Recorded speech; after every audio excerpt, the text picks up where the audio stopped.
I have a question about that match, which obviously had the building rocking. Took a few minutes for the people to get into it, but they were buying Carmelo having the chance to sneak one out here against Gunther before he finally put down that uprising.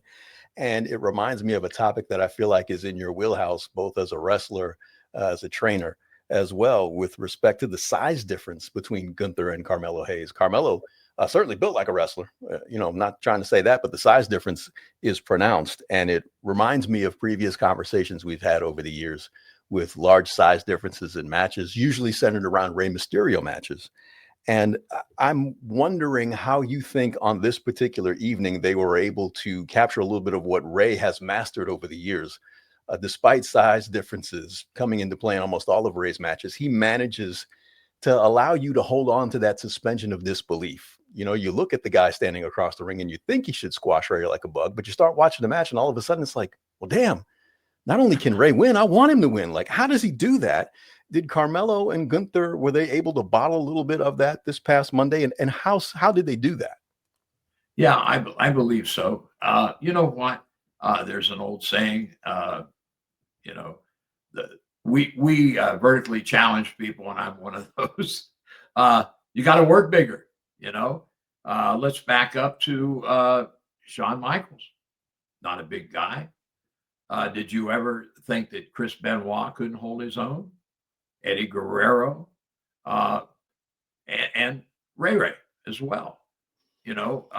First, and these guys all work bigger than their size. And I think Carmelo is, well, and part of that is too, when you get in Melo's position to come up off the developmental company, the NXT, and you start working with the top guys, that's like going to school.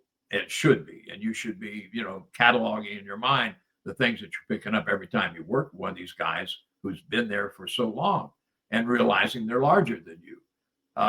You should never stop learning in this business.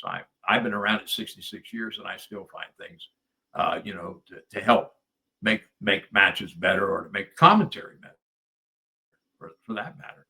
So yeah, it's, and of course the guy you're wrestling, you know, has a lot to do with it. And that's I can say about Gunther. He is not a flashy wrestler, and but he damn sure is a great professional wrestler because he realizes when he beats that guy, like he beat Carmelo the other night, he has beat somebody.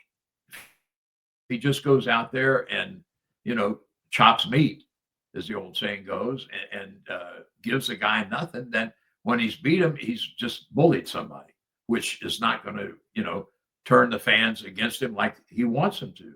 Or in the case I mentioned, Guerrero and Benoit and Sean, they wanted the people behind them, and that's in part the heel they're working against. Helps put them in that position to draw the fans in with them. So yeah, it's work bigger than you actually are, and that takes the guys across the ring from you as well, and that's missing with a lot of these smaller guys. But here's the other thing too. I just mentioned Shawn Michaels, Eddie Guerrero, Chris Benoit, and Carmelo, and Ray being the shortest of the bunch. But guess what? They all know what a weight room is like, and they all look like competitive athletes. That's something that this generation, and here we go again with less back in the old days. It's not about back in the old days. It's about back in any day.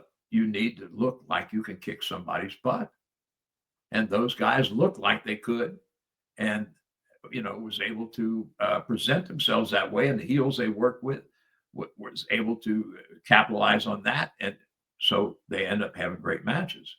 But you got to keep working at it. It's not something, it's and we've talked about, I don't know how many times, we have so many of these younger guys that think, well, I can do a 450 splash, I can do this, I can do that, so I don't need to go to the weight room, or I don't need to be, to look like I've got great shoulders or big pecs or anything else. Yes, you do. That's part of being a professional wrestler. When I was growing up, or never mind me, I remember my son's family. who was a big wrestling fan. He used to watch us here in Knoxville. But, you know, for him, it was, you know, you had to cover your size. He and I, his name is Randy, and we've talked about it a few times. You have to make it. It takes two to tango, as the old saying goes.